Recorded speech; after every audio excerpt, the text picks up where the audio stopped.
a good performance from both teams. Hi, I'm Rupha Ramani and you're watching Firstpost. Let's get started.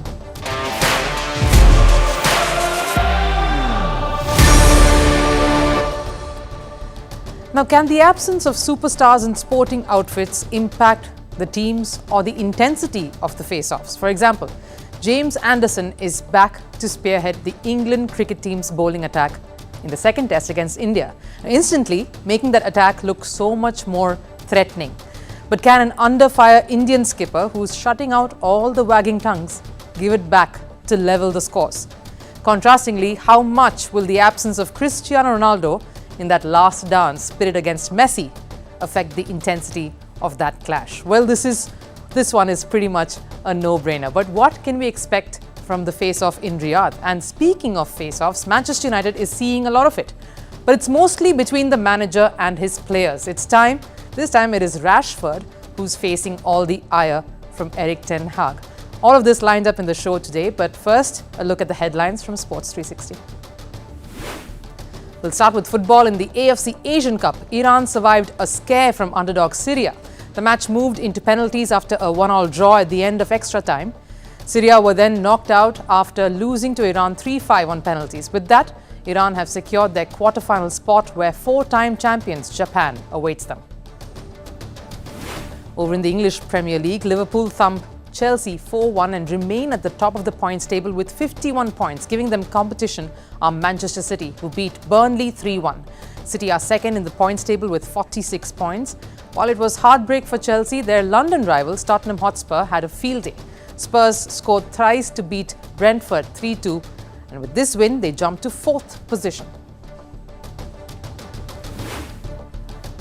After his sweaty World Cup winning match jerseys, Lionel Messi's contract with Barcelona, which was written on a napkin, will be up for auction. It was back in 2000 when the Argentine talisman was just 13 years old.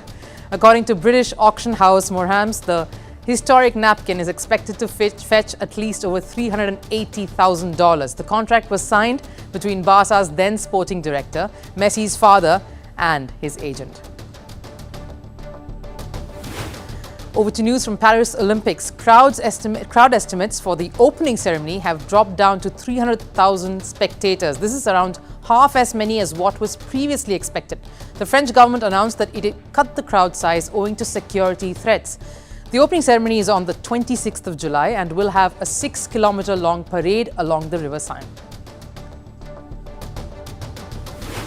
An Indian sailor, Vishnu Saravanan, has qualified for the 2024 Paris Olympics, the first to do so. It's a massive achievement. The 24-year-old finished 26th out of 152 participants in the ILCA 7 World Championship. Vishnu represented India at the Tokyo Olympics.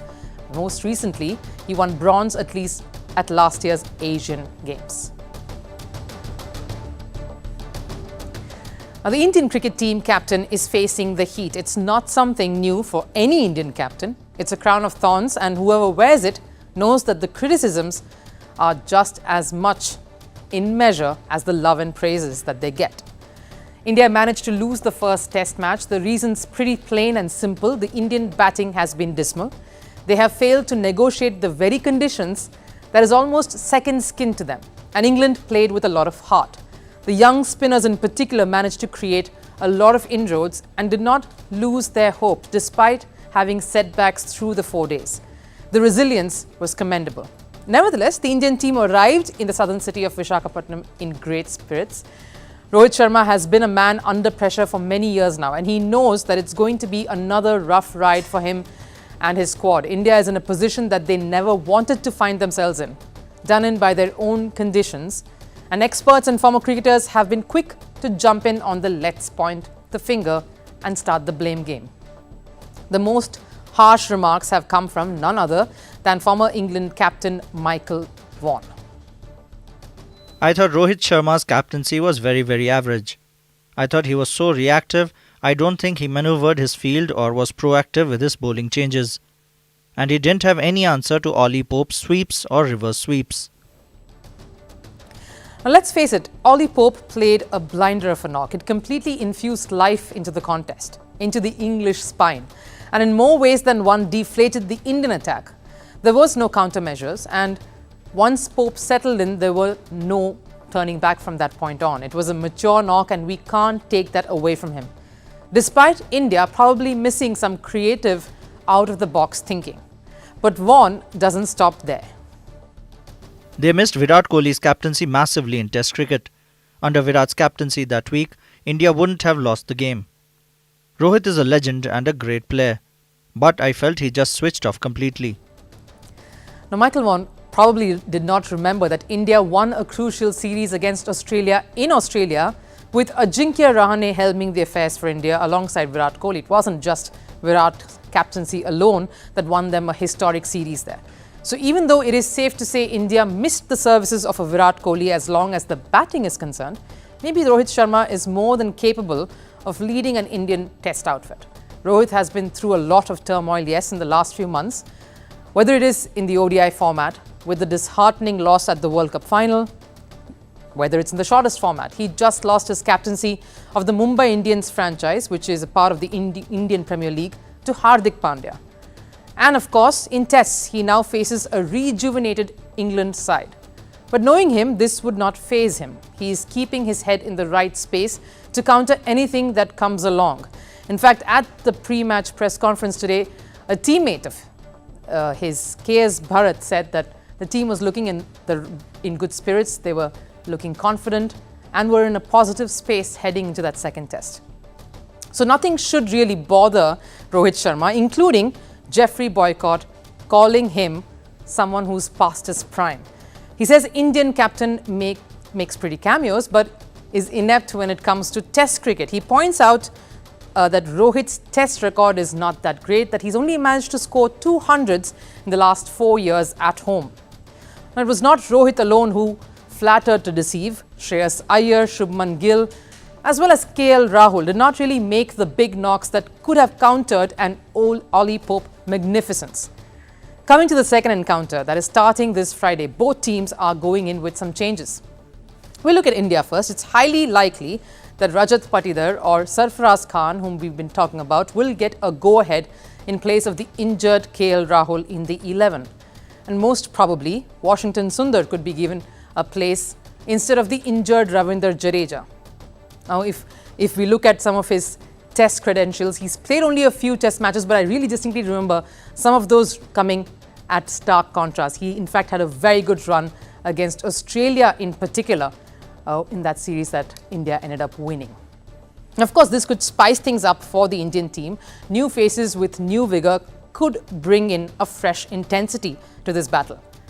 England has announced their 11 for the second test and no surprises here. The man who had a traumatic experience at the UAE airport had to fly back to the UK and then of course return to India once he got his visa during the first test will get a dream debut.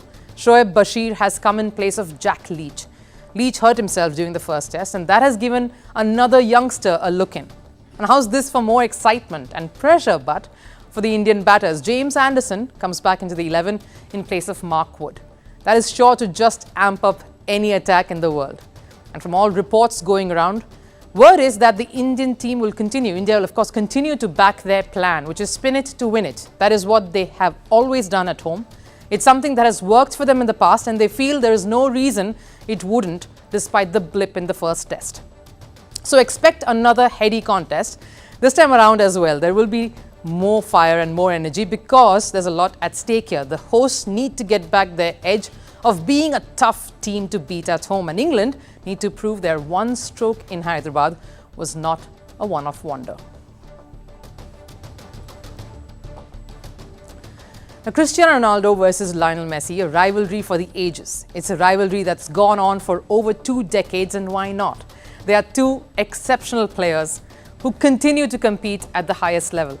Once Cristiano Ronaldo made that move to Saudi Arabia and Lionel Messi looked westward to further his football passion with the Major League Soccer, we thought their paths would never cross. But there was something for everyone to rejoice. Inter Miami, as you know, have travelled over to play some friendlies over to Riyadh, and it's got fans going crazy. Al Nassr is set to lock horns with Messi's Inter Miami later tonight. The hype was building about the time since November when social media went abuzz to build up to this particular game, dubbed as the last dance, the encounter between Ronaldo and Messi. Now, a few years ago, not many would have given this a thought that Al Nassr versus Inter Miami would be such an anticipated game, especially for the presence of these two superstars. But there was just one little snag. Will the packed stadium and hungry fans waiting to see the two legends come face to face actually see that happening? Is the last dance on track? Well, Messi is here, we know. A couple of days ago, and there were visuals of the star footballer landing in Riyadh, and they were splashed all over, getting everyone nervous with excitement. But there have been no similar sightings or any starry welcome for Ronaldo. A few days back, the Portugal star suffered a muscle injury, and it was heartbreaking. Al Nassr called off their much-anticipated China tour as well. Fans were furious. Organisers, of course, have promised a rescheduling of the same. Ronaldo put out a personal message to all of his fans in China. It was, of course, disappointing, and that's putting it mildly. Ronaldo, in fact, was even seen with his left calf wrapped in one of Al Nassr's training videos, and that's when the talk started. What if Ronaldo misses the much-awaited clash of the year? In fact, all promotions were still on, billing this as the clash of the legends. Fans have been nervous, rightfully so. Despite all the uncertainty hanging over the match, the enthusiasm and excitement was still present. In fact, what got fans a little hopeful was this picture. Ronaldo posted a topless pic of him on social media handle with the caption, "Thankful for the blessings," and that put all speculations back in the forefront. Was Ronaldo in fact coming back and going to feature in the game? Was he trying to stay fully fit? But hate to break all of that bubble. Last night, Al Nassr manager Luis Castro sent out a heartbreaking update. He said that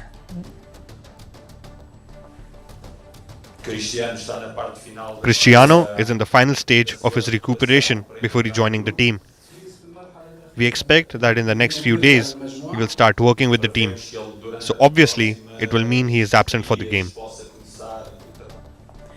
Yes, he said that Ronaldo was in fact on his road to recovery and he wouldn't be taking the field against Inter Miami, and that face-off that we've all been waiting for wouldn't be happening. Talk about a wet blanket. The exclusion of Ronaldo is a massive blow, but does that make things easier for Inter Miami? We don't think so. They will still be under pressure given their recent run, especially after their loss against Al Hilal just a couple of nights ago, despite a valiant fight back. They have failed to register victory in their last 11 games. They lost on 7 occasions and have managed to draw 4. The last victory, in fact, came months back against Toronto in September 2023. Let's quickly take a peek at where they are up against Al Nassr. How does Al Nassr shape up? They're on a roll. They have won 8 of their last 11 matches, lost once, and pulled out draws on 2 occasions. Not bad. On top of that, they are second in the Saudi Pro League rankings behind Al Hilal with a 7 points difference. So on the face of it, the contest against Al Nassr will be a tough one for Inter Miami, despite Ronaldo's absence. Now you can imagine how emotionally defeated they would anyway be, given the two players have dazzled every time they've played against each other. Their time in the Spanish league, La Liga, was quite intense too. A time when El Clasico, the battle between Real Madrid and Barcelona, was similar to a battlefield. The two players are record breakers and have proved their mettle on the biggest stage. While Ronaldo flourished in Champions League, Messi dominated the Spanish league. It was a battle of evens. Stars like Xavi, Iniesta, Suarez, Neymar, Alves accompanied Messi at Barcelona, whereas Ronaldo had the support of Benzema, Cruz, Pepe, Bale, Ramos and Modric. If the competition was so intense, so was the performance of Ronaldo and Messi. Messi has 821 club and country goals in 1,047 matches, whereas Ronaldo has 873 club and country goals in 1,204 matches. Messi, however, pips Ronaldo in the number of assists. He has 361 to that of Ronaldo's 249. No wonder fans were waiting for this mega clash and were hopeful they would get to witness the two rolling back the years. The upcoming friendly was awaited for some off-the-field drama as well. We know Ronaldo, much like us, has been watching all the awards being handed out to Messi from the sidelines. He did so rather quietly at first, with the occasional interaction on social media to show what he really felt. Ronaldo liked fans' posts of questioning whether Messi deserved to win the award. All of this created quite a bit of stir. Ronaldo not only liked the comment but also commented on it. That's not all. He also liked and commented on a video where a journalist was questioning Messi's Ballon d'Or. then of course came right out to say that FIFA's awards have lost their credibility. Massive allegations. But does that mean things are sour between the two? In the past, they have shown respect towards each other. On occasions, both have praised each other as well. But you'll agree it's an uncomfortable relationship. Their fans are such that what existed between, say, a Rafael Nadal and a Roger Federer across the tennis court really cannot exist here. No wonder a player from Al Hilal imitating Ronaldo's shoe celebration during the game against Messi was criticized by Messi fans, to the point that he actually had to apologize, saying that was not his intention to taunt. So even if the two stars decide to hash it out and get a little more friendly, think the fans won't have any of it. But now, Ronaldo will be watching the game from the sidelines. We also hope maybe he'll probably surprise his team and be there at the stadium. He's done that in the past. There won't be Messi versus Ronaldo in Saudi Arabia tonight, but fans will still be hopeful that there could be a close fight coming up sometime later.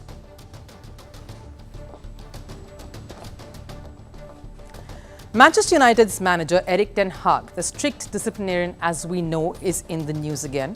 This time he's at loggerheads with another superstar player in the ranks, Marcus Rashford. Reports said that Rashford was out partying. He was at a nightclub in Belfast. Rashford then reported himself ill and missed a training session. Later, Ten Hag removed him from an FA Cup match. And when asked about Rashford's absence, Ten Hag responded saying he will deal with it. Of course, Erik Ten Hag has had a very colourful stint with the Red Devils, and this run-in with Rashford is just the latest chapter in Hag's series of tiffs with players in the squad, starting, of course, with Cristiano Ronaldo. Manchester United's Newport County win last week wasn't as comfortable as it should have been. But then again, it's a new Manchester United we're speaking of, one that doesn't quite know what winning resoundingly looks like. When a giant like the Red Devils play against a club that's 3 divisions below them, it isn't supposed to be as nervy as it ultimately was. Yet, all of this was forgotten because the bigger issue was not Manchester United struggling, but why Marcus Rashford was absent in the game. Rashford said he was ill and couldn't train with the team before the match. Hours before Rashford called in sick, images of him at a nightclub in Belfast started doing the rounds. It's reported that he was partying in Belfast, something that clearly didn't sit well with the strict Erik Ten Hag. Rashford then faced the manager's wrath. He was dropped from the United lineup for the Newport County match. Ahead of that playoff, Ten Hag refused to clear any sort of speculations or respond to Rashford's absence. So was Rashford removed from the squad as punishment? Ten Hag didn't say it out loud. The incident is being treated as an internal matter which Manchester United is dealing with. But you could pretty much hear it. Reports say Rashford was fined over $800,000 by Manchester United as punishment. That's approximately 2 weeks of his pay.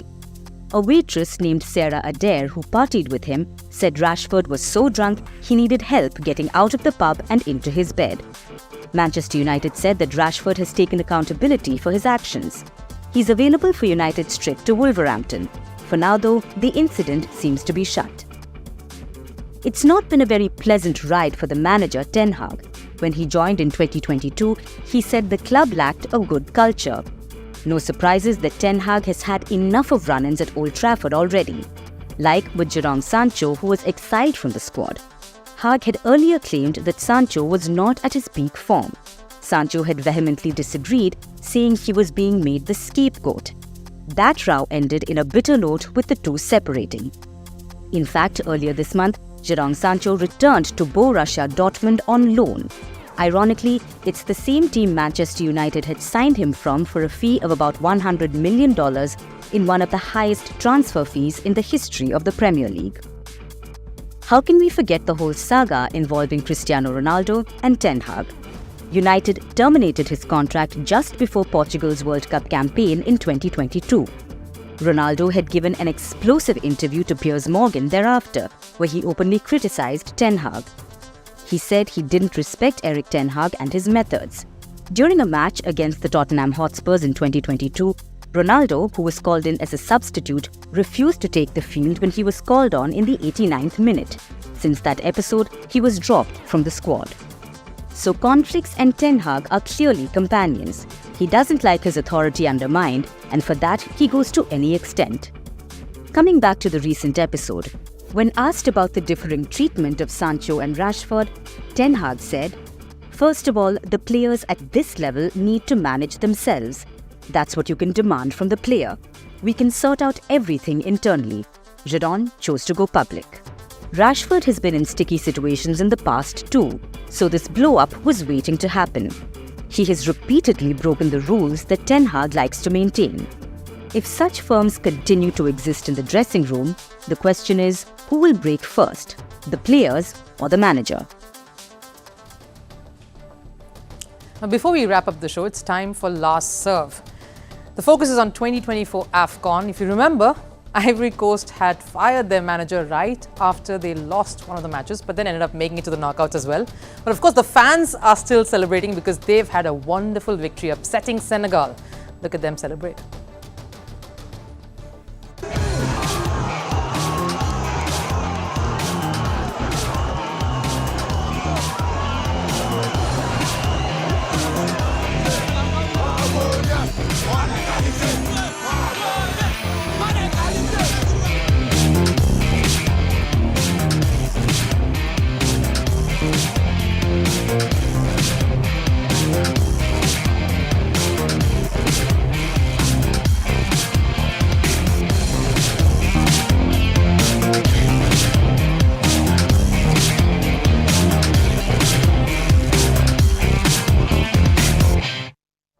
How fans celebrate in Africa. It's quite crazy to see those kind of celebrations. But that does it here on Firstpost. Hope you enjoyed this edition as much as we did bringing it to you. I'll see you again tomorrow with more such perspectives. Till then, bye-bye.